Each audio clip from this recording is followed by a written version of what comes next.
TheCraig909. What is going on? What's up? Yeah. So we're out here, Western Nationals, F100 Western Nationals. You brought your truck. This is your second or third time to the show? Second time, yeah. Last year we were putting the motor in all night and brought it here on a brand new engine and fired it up like 20 feet over there. Yeah. So it's a year and I haven't had to take it out again. All right. So it's good. It's good. All right, there you go. Good so far. So you've done a lot of new stuff. People watch your videos, so they probably already know. But can we talk a little bit about each thing? So let's start with maybe your favorite thing that you've done to your truck.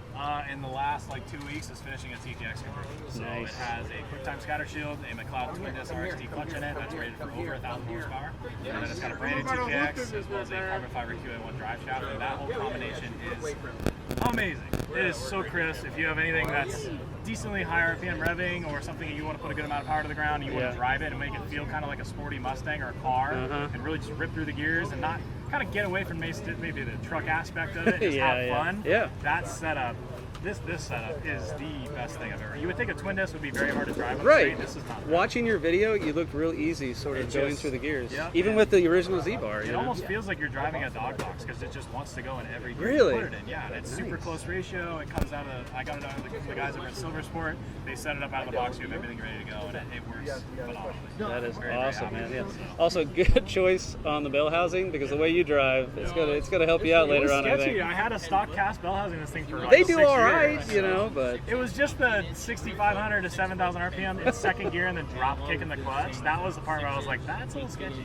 Gotcha. So we're trying to get away from that, but now I can beat the crap out of it and not worry about it. there you go, man. There you go. Let's tell me about the engine a little bit. Yeah, so this is a 302. It's still a 302 that I built. Stock crankshaft, stock D1 block, D1 crank. So it's the original block and crank to the truck. Yeah. Cut 30 under, polished, forged crank rods, or forged pistons and rods. And then AFR Renegade 185s, port match AFR intake. That's got a very, very aggressive Anderson hydraulic roller camshaft, and this thing made 507 on the dyno. Wow. On 91 octane pump gas. With these tires? On the engine dyno. I know. It probably makes, I think, about 430 in the 430s. Do you think that's as far as it goes? You mean like from after the crank, or do you mean at rear wheels? at the wheels, I bet it's probably about 430. It doesn't lose a lot because of the drivetrain and the clutch that's in it.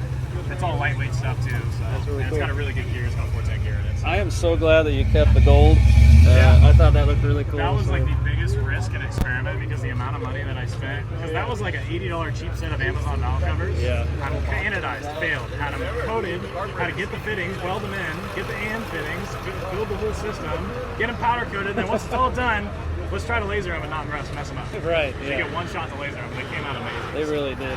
Try to make a one-off set. It looks really good.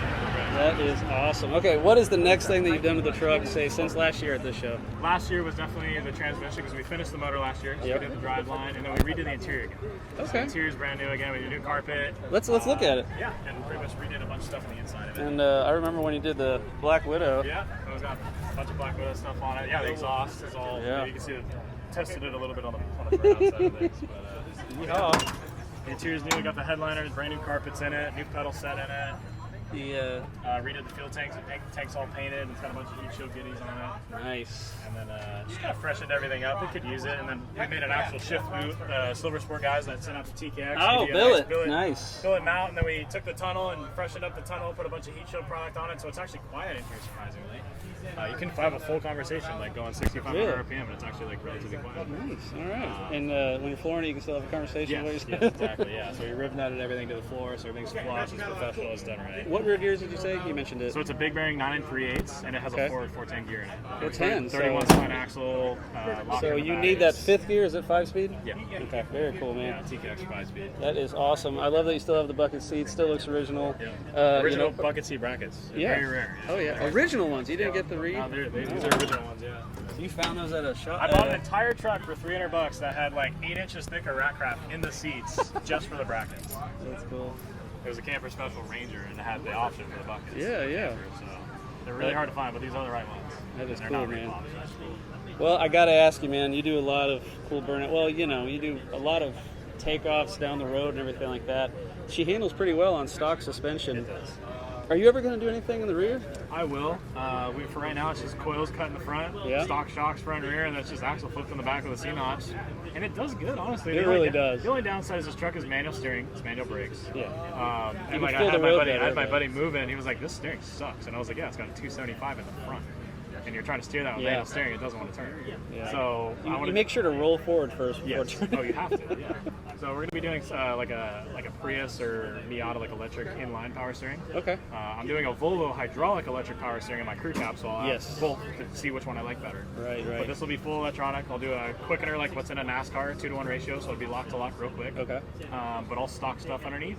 And realistically, see how far I can take the stock chassis before cutting it up and doing 4-link, cantilever, whatever kind of crazy stuff. Because eventually I'll literally gut the whole chassis, cut the floor out of the truck, and I'll tube chassis the whole thing. I'll build the whole thing in CAD. Kind of try to do some of my engineering degree and build my whole truck in CAD. Yeah, you're graduated, right? Yeah, certified engineer. Engineer, So, all right. Mechanical engineer. So I want to try to apply that into this truck and build it, to the best of my abilities from an engineer's standpoint. That's really awesome. Also, I saw a two-step in there. Is that from the last engine that you popped? Because you were really gunning it, or? No, so that's new. That's new with this one. So this whole setup, the ICE ignition on this thing is they're out of Australia. Those guys like to party. They're doing 9,000 RPM Windsors, and I want to try it out. Those guys are super cool. They built me out the setup. Has their ignition box, and you can change the timing map on the fly just by pushing buttons. Okay. So you have an adjustment and a full packet that tells you where your timing curve would be based on certain RPMs, a certain RPM, and fully ramps in timing and how much timing. You set base timing once and you're done. Okay. And then you can tune your rev limiter on the fly and your two-step on the fly. And then you just run your power button, put it on the shifter, and you can just go party. That's cool. So wait, it's gnarly, like 4-foot flames, like 12-gauge shotgun blasts. It'll blow your ears off. It's gnarly. So what fuel management is it? Like, what are you running? It's carburetor. Just a carburetor still, Carburetor, right? I thought maybe I I missed the video where you put some it's got a Poly billet. 2 in it or something. I took a CSU billet carburetor that was built by CSU Carburetors. Okay. It's a Holly billet center. It was an E85 carburetor, and I gutted it and took quick fuel metering blocks and houses. Okay. Basically built my own carburetor. And it's no choke horn, race carburetor, full CNC. And So actually, it will make probably more power than what I did on the dyno. So it probably makes like somewhere just shy of 520 right now. Okay. With the setup, and it's carburetor. The carburetor. That's awesome. Race carburetor. So, question: does it have primaries and secondaries, or are they all running at the same time based on acceleration, or for the carburetor itself? Yeah, it's mechanical secondary. So pretty much anything past like quarter throttle, you're already in the secondary. Okay, I was wondering. Yeah. It's a little bit too much. I need to dial it back. I kind of want like a third or a half throttle for its secondary, because it's just not drivable on the street. Yeah. But you start getting into it, and it wants to like almost flood itself, unless you're like really big, and then it's like a two-stroke dirt bike. It fixes it. Yeah. So, but That's pretty awesome. It's still good. It's fun. It's a lot of fun. It's cool. The power band of this thing, the RPM, it doesn't stop making power until about 7,300 RPM. Oh, wow. That's where it makes peak power. So you're just literally going like that. Usually, the higher you rev it, the more power it makes. That's cool. So it's a riot. That's really awesome. Hey, I spotted something I got to ask you about. Did you mount your bed to your cab so it doesn't rock when you're really cutting? It'll move. That's cool. The guys do roll cages and stuff. Because this will just hit. Yeah. Yeah, I mean, you can see it has hit. So what I did is I put a $9 hockey puck off Amazon, drilled a 9/16 hole in it, put washers on both sides, and bolted it. I wonder if I probably can't find it. Yeah. But there's 4 of them. There's there's 2 on each side. Yeah, because I saw the bolts. Yeah, and when you clamp those together, everyone's like, "Oh, you're gonna tear your sheet metal up," and it's like this truck weighs 3,500 pounds on a CrewCab, maybe. Yeah. But when you're running a 9/16 bolt that's that freaking big, and you got washers on both sides, and you got like a Delrin or any sort of like hard rubber puck sandwiched between those, you really got to twist them to get that stuff to bend. So I'm gonna test it. I don't think it'll bend. I mean, unless you're rock crawling the thing. But this is a street truck, so it shouldn't matter. Yeah, right. The most twist it's got to do is pulling into driveways out of McDonald's, so it's like, who cares? Yeah, so right. I'm gonna try it, and if it messes the bed up, I'm a metal guy. I'll fix it. There you go. So, You're an engineer, so you can figure it out. Yeah. But this is already stiffened the chassis up so much. I need to do that then. That's it's cool. a $10 mod. You go get some bolts and some hockey pucks and drill a hole. The only downside is you got to take the tank out, but I was already there. So I was like, screw it, it's already there, drill some holes, bolt it up, done. Are you ever going to run the tank like... I need to put it in the back. Yeah, like go with Solus Innovations or some kind of aluminum tank? Yeah, or some sort of a fuel cell of some sort, so I can do an intake pump. And yeah, I think that is a little bit restricting. We did run all new fuel line to try to alleviate any sort of fueling issues we had, because at the top end, this thing kept going lean.